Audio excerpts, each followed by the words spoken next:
What's going on, guys? BossHop86 here, back to another video, and today I'm here to do my Survivor Series WarGames review. I apologize for not having this up a little bit earlier. I was helping around the house, and sorry for no Christmas app. I can't find it anywhere.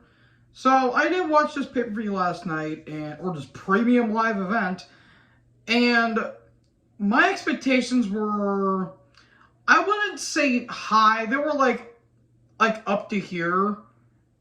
But after what happened last night, there were some good moments. I will say, there were some good moments of the show, but I'm going to be very critical to this show because this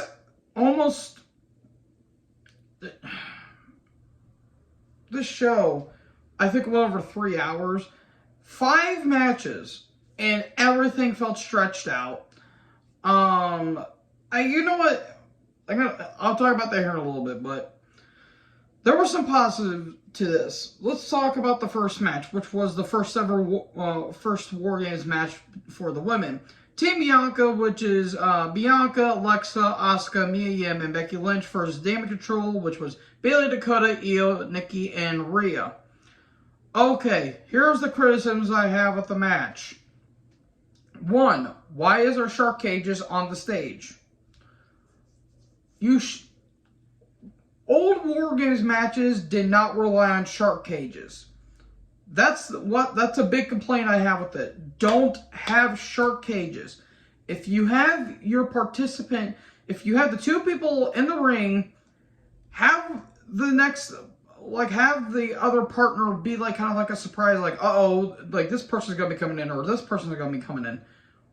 When they come out of the shark cage, it kind of doesn't really mean much. I mean, yeah, the crowd will get a good reaction out of it, but having their own entrance kind of means something. I have another complaint. Why are the intervals 5? Okay, if you want to start off the first interval being 5 minutes, okay, fine. I'm fine with that because the first two participants have 5 minutes, and the participant that has the advantage, their partner can come in and they can help, do double team. Why is every interval 5 minutes? Have it be 2. I think the classic WarGames match, I think they only have maybe a 90-minute intervals. I want to say 90 or 120. Why is it 5 minutes? You're just stretching time at this point. Another thing, so many dives off the top of the cage. There is no roof. This is not WarGames. WarGames should have the roof. There was no roof on this. They need to be having a roof. So that way people can stop diving off the damn cage. Because during the match, Nikki dives on a lot of people, and it felt like the crowd didn't care. Now, granted, this was in Boston, and from what I heard, the crowd was electric almost throughout the entire night for the people that cared.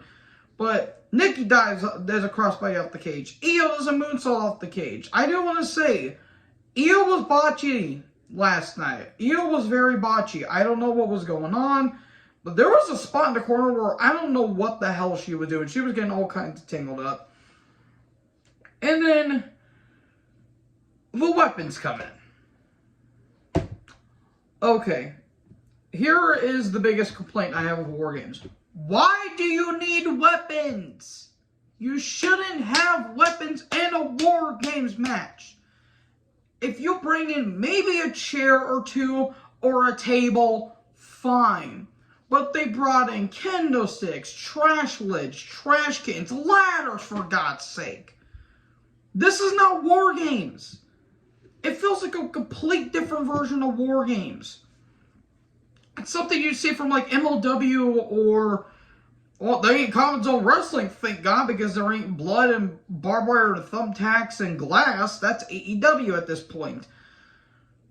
It's just, you don't need so much weaponry in WarGames. It's WarGames. Use the cage. Did the old school WarGames rely on weapons? No, because it was just a bunch of big men beating the shit out of each other and using the cage. Now, okay, you can say, well, what about Wrestle War 92? The heels were throwing all sorts of weapons. That's because it was the heels and it was the managers. They were trying to cheat. They're just doing it just for the sake of just throwing in weapons in there.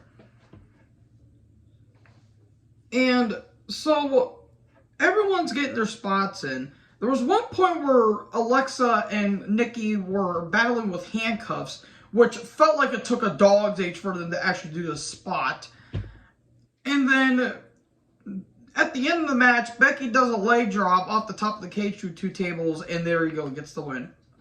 I understand why Becky and Bianca's team won, because Becky just came back and you don't want her to lose her first match technically. So, okay, I can understand that.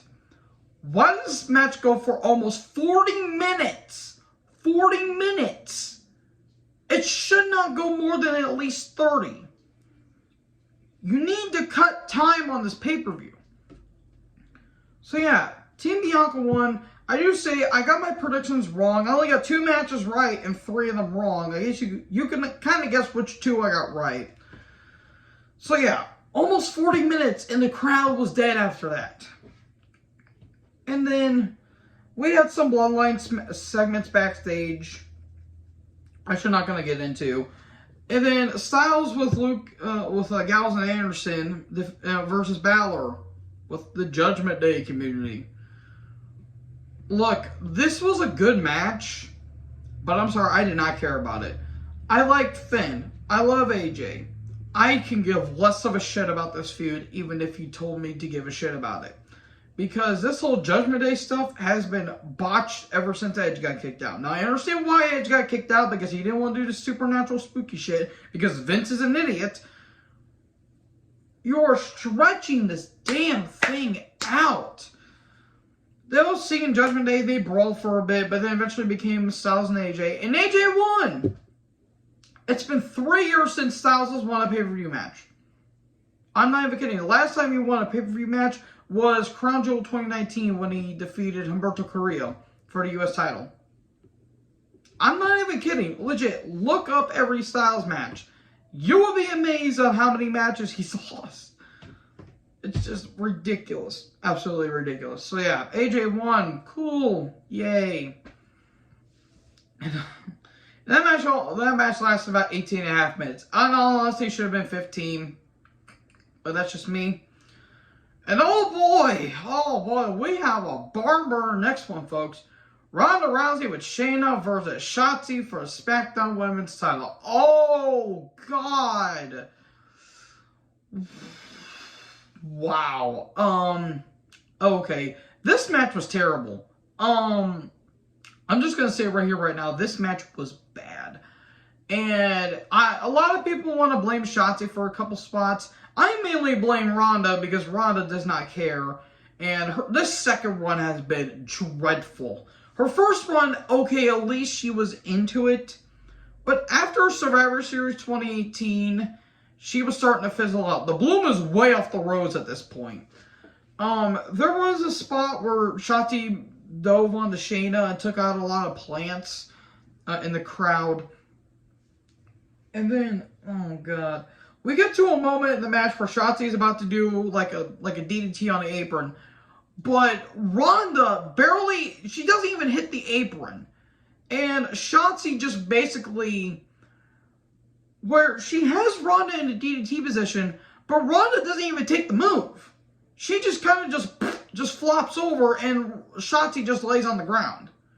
That was ungodly bad. This match went about 2 minutes too long because Ronda did not care. And Ronda is a fucking klutz and she's lazy. And she's a conspiracy bitch. So yeah, Ronda won. Cool. Thanks for coming, Shotzi. This match was bad. This is the worst match of the night. Then we get to probably the match of the night no, there was another match of the night in my personal opinion. We get the Triple Threat U.S. title match. Theory versus Rollins versus Lashley. Good match. Actually, a good match for once. That is saying something. I know a lot of you guys are going to be saying I'm way too hypocritical, but folks, I got to cool dumb stuff when I see it. And I'm probably, you're just an old man shadow and not a clown and all that stuff, which I already did that earlier today. Don't ask. This match was good. The winner, though, I don't know why. There was some good action. They kept Lashley down. Theory trying to have a personality. That's saying something. Rollins is over with the crowd. There was some good counters, some good back and forth. At one point, Lashley did a hurt lock to both of them, which is ungodly unreal, because Lashley is a freak in nature who's almost 50. At one point, I think, Lashley had a hurt lock on Theory. Theory kicks off the ropes, and he's about to get like a roll up of some way. Then Rollins comes legit out of nowhere and hits a frog splash from the way that the camera showed it. He legit came out of nowhere, so that was a good spot. And then we get to the end of the match, where Rollins hits a superplex, about to hit the Falcon Arrow, but then Lashley spears him, and then Theory gets on top of Rollins 1, 2, 3, and Theory's the new U.S. champion. Okay, I have a question then. What was the point of Theory losing the Money in the Bank contract, and what was the point of Rollins winning the U.S. title if Theory was just going to win the title back, basically? That makes no sense.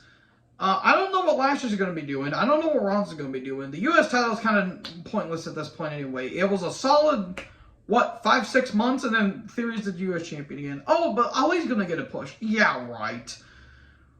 Even if Ali does win the U.S. title, he's been beaten into powder at this point. So, cool. Theory wins a title that had more prestige than it should have gotten, and now it's back to uselessness.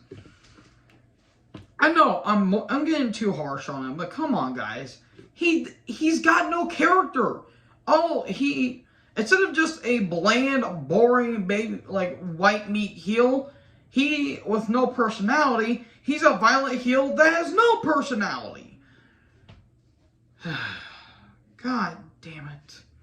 So then we get the main event. Bloodline, Reigns, Sami, Solo, and the Usos. With Paul Heyman versus the Brawling Brutes. Sheamus, Ridge, Dunn, Drew, and Kevin. I did like how Owens had the red elbow pad. That's a really good honor to Dusty. I will say, in terms of storytelling, this is one of the best matches I've seen this year. This was really damn good storytelling. I like this better than the women's. Although you can kind of say that the women's match had a little more spots in it. But I'm going to be honest, folks, that match kind of dragged. And this, I think, had the most impact. Now, again, it went 38 minutes. It should have been 30. And again, the shark cages, time intervals, all that stuff, the weapons, all that stuff, I've already complained about it. I will say, this had a lot of good moments. There was a moment where one of the Usos, I think it was Jay, super kicked Sami on accident, and he was smiling. And towards the end, Roman and KO are having a fight. Owens hits the stunner, 1-2, but Sami stops the ref count. They have a bit of a talk. And then Owens stops Jay from hitting a super kick, or I think it was Jimmy hitting a super kick. Low blow to KO, and there you go. There's a splash, 1, 2, 3. There you go. That was good storytelling. I am not denying this match for storytelling. It's just, it went too long. It didn't need all the weapons. It only had like 3 tables, which, okay, fine. I'm fine with that. But time intervals, all that stuff, I already complained about it. That is my problem with the modern WarGames match. Because AEW at least kind of got it right with the cage and all that stuff. Even though it went way too goddamn long and had way too many weapons. It's just the fact that these matches don't need to be so long. I'm not saying have everything be perfect. But what I'm saying is, you don't need to stretch the damn match out. That's all I'm saying. And the rumors I'm hearing is that it's going to be KO versus Roman at the Rumble, which, in all honesty, I would actually save that for Elimination Chamber because that's going to be in Canada. Have Roman versus Sheamus. Have that be at the Rumble, because that way you can have that match, and then, Owens wants his revenge on Roman, but I've also been hearing rumors that Sami's going to be taking on Roman at Elimination Chamber, which, okay, I can understand from a storyline perspective. I can understand that, but yeah, overall, I'm going to give this probably a C-. There was 2 matches that were pretty damn good, but I'm sorry. The SmackDown Women's Title match was god-awful.